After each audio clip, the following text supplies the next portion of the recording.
This is a Global Tel-Link prepaid call from Adnan Syed. an inmate at a Maryland correctional facility. In a correctional facility. At this point, what I can tell you is that we believe that he was wrongfully convicted. And so, the case is over for Adnan Syed. Okay, so do you think Adnan's guilty? Oh! I don't know. It's possible that he did, and it's possible that he didn't.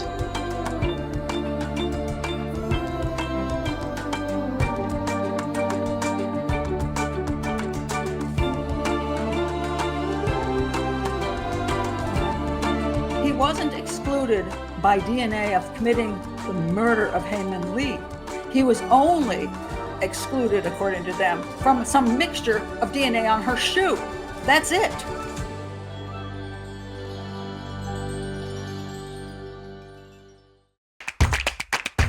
Right? Are you? What's my real motive? Yeah, right. Oh, okay. So it's like people would say, are you sort of working on criminal justice issues? Is this part of like the Innocence Project? Are you connected somehow? But everyone's really kind of curious. Oh, that's a good question.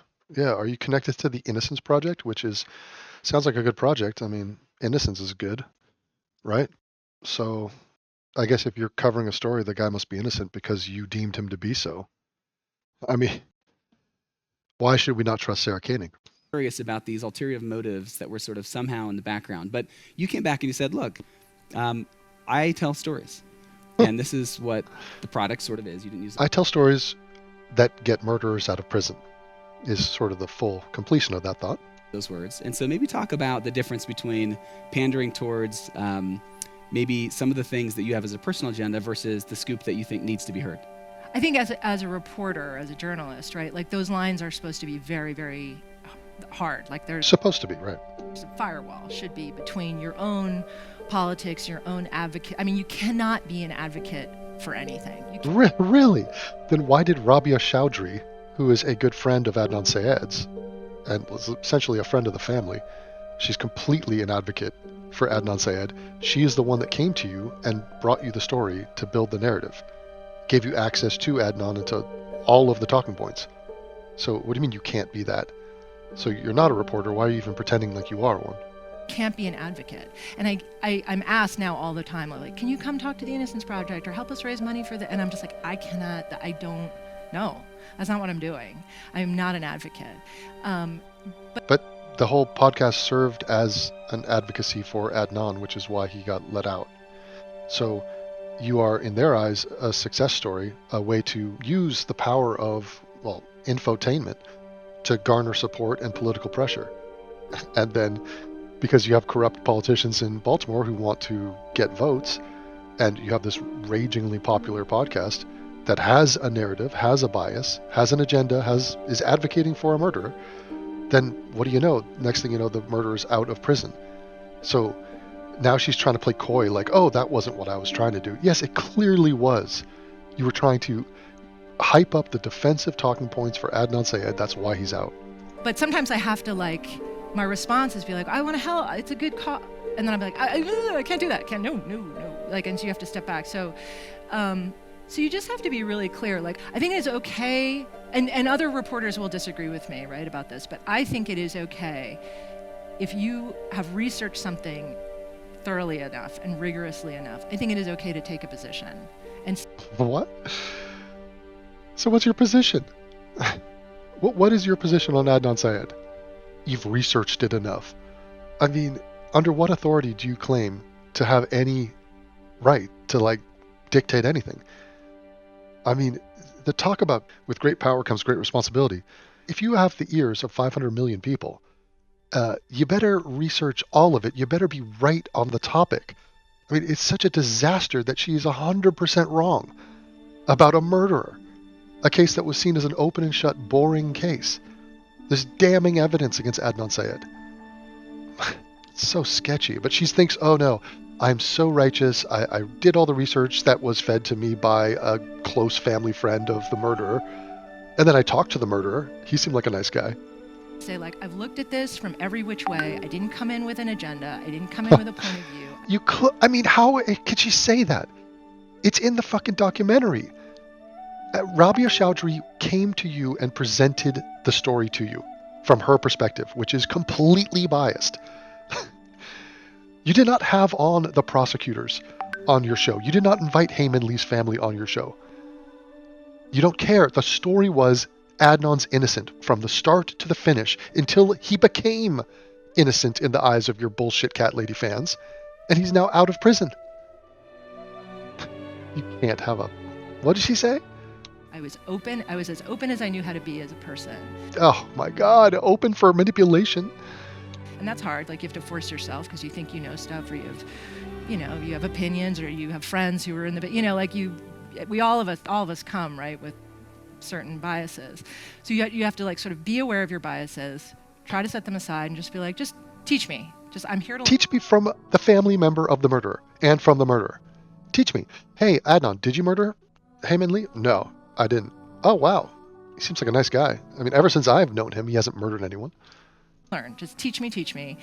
But then you get to the end of that road and you're like, nah, there's an up or down here. And like, I think it's okay to say like, or, you. Oh, good for you. So this woman, under no authority, no one has elected her.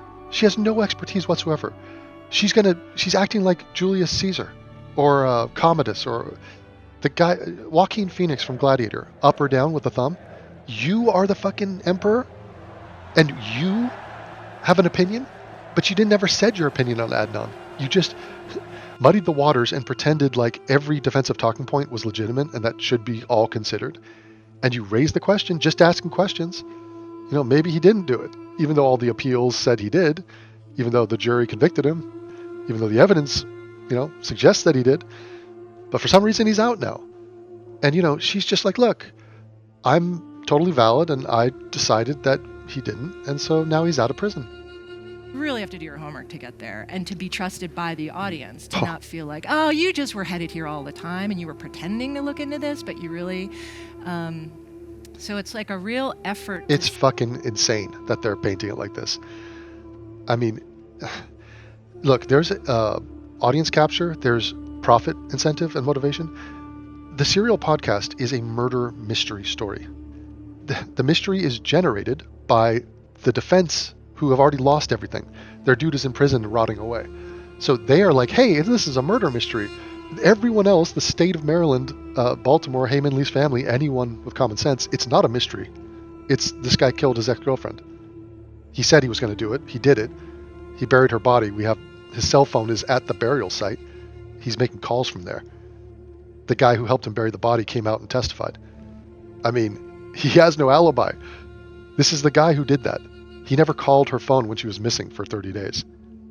So, I mean, I don't know what to tell you, but when your podcast hinges on the drama created by coming up with a mystery, coming up with a story, what if he didn't? You know what's not going to get you 500 million downloads? There's a guy who committed a murder, and there's a ton of evidence that he did commit that murder, and he committed that murder. Stay tuned for episode 2. There is no episode 2. There's no episode 1. The thing is dead in the water. But, what if we got it wrong? Wouldn't this be awesome if we were righting a colossal wrong?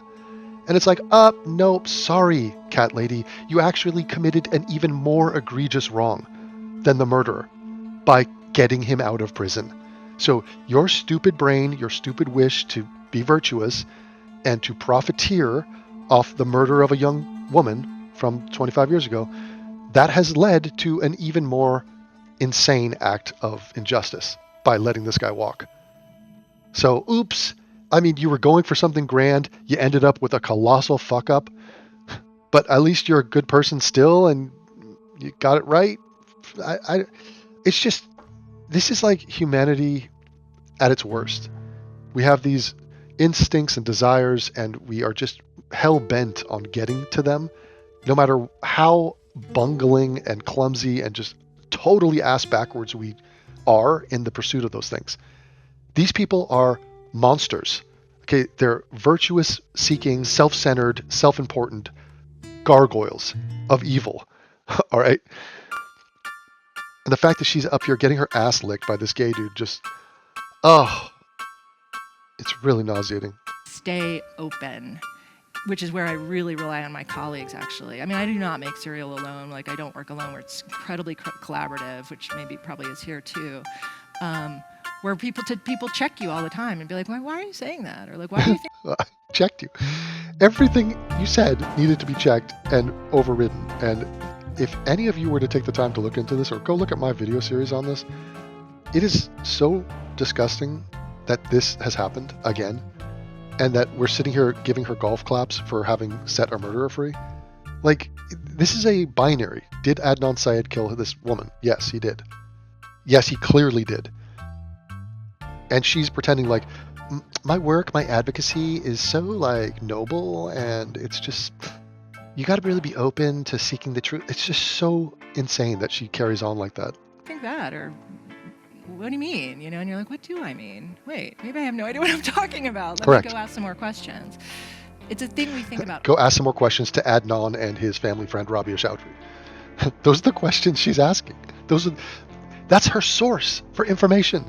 All the time. Of like, even the questions we're asking are those coming from a certain bias. Exactly. Yes, here's a question that is coming from a certain bias. Did Adnan Syed kill Heyman Lee? How do we really know that? Or here's a question. What if he didn't do it?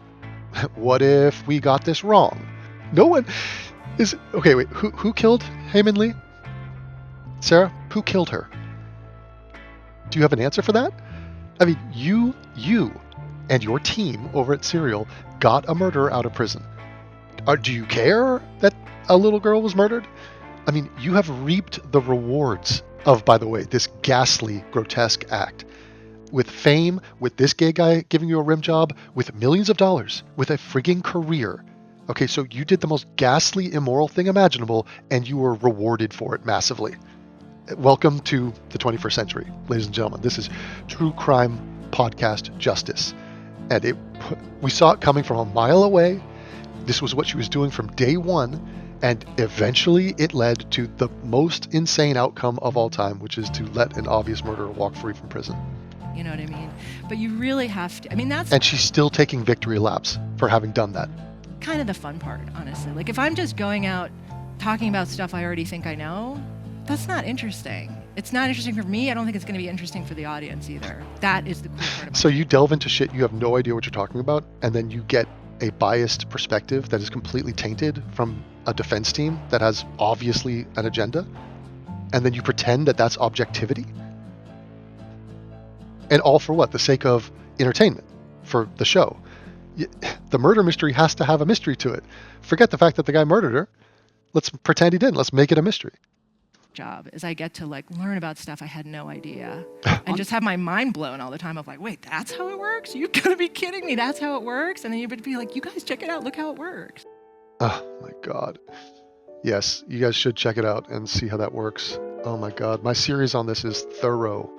I was just reviewing it. I mean, I must have made 10 videos about this, but in depth and step by step. I recommend you watch it from the start because I make intros, I make outros. I go over every aspect to it, and there's a lot involved. And it's not just about that murder case, it's about big media. It's about audience capture. It's about political corruption. It's about the skewed sense that people have to insert meaning into their lives, to give themselves a purpose, a noble cause. And it doesn't matter that the noble cause is actually not noble at all. It's the worst possible cause you could be a part of, setting murderers free. But people are so deluded and so willing and wanting to pretend that they're doing something awesome that they'll just be blind to the truth. In other words, the truth doesn't matter. Maybe one day they'll realize, oh, like, oops. Like, Adnan Syed could come out and admit to this. He probably could right now, and it wouldn't even be double jeopardy. Or he'd be protected by double jeopardy. But, you know, the guy is working for Georgetown law, talking about wrongful convictions. So I don't think he's going to come out and be like, hey, I'm actually a murderer. OJ never did. And Adnan, it doesn't serve him. So what we're witnessing in almost every moment of our lives is people serving themselves. The gay guy who got that job, he's doing what he's doing to serve himself. He's being paid. He's wanting to look good on camera. He's thinks he's doing something important, etc., etc. Sarah Koenig, no different, no better. It's really disgusting. There is no rhyme or reason to it. There is no adult oversight on this. We are witnessing horrific injustices all the time. And again, I'm kind of shocked that there has not been any sort of like revenge for Hae Min Lee. Like Hae Min Lee's brother right now could be practicing his skills with a samurai sword to go after Adnan one day in some glorious fashion. I don't know, but there's definitely a sense of unfairness that is just draped over the world. And it's one thing for the world to be unfair and to be filled with injustice, but like for the people to be celebrated and rewarded for having created that injustice, that's when it's just a little twist of the knife too much for me. I think it should be spoken out about, but go check out my series, link in the description. Adnan Syed should be back in jail. And if there's any justice in this world, somebody out there has to connect these dots and not let this stand. Our system is filled with people who are incompetent and corrupt, they're self-serving, they're moronic, and they're immoral. And there's dirty money flowing through this entire process, and it's plain as day to see it. Enjoy your time out of jail, Adnan, because you might be heading right back into jail. And if that day ever comes, God damn it, I will smoke a cigar and be happy that for once, we have a conclusion that makes sense and isn't totally deranged.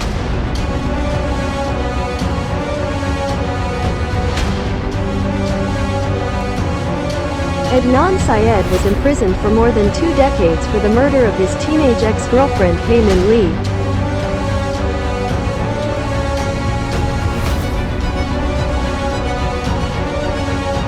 Justice delayed is justice denied, so there are a multitude of sort of issues that played into this case.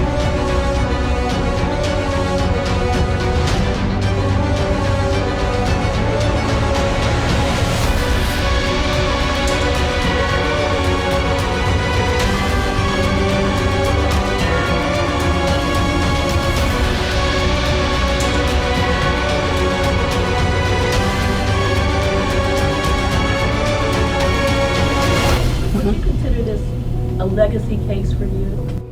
So I'm not in this work for legacy. I can just tell you that we have the only sentencing, one of the only sentencing review units in the country where we review and modify the sentences of juvenile lifers in the elderly prison population. We've been able to modify and release over 40 individuals, none of whom have recidivated. I started the first conviction integrity unit in the entire state of Maryland, where we do reinvestigations into claims of actual innocence. Mr. Saeed is the 13th individual that we have actually exonerated, and so, or intend to exonerate.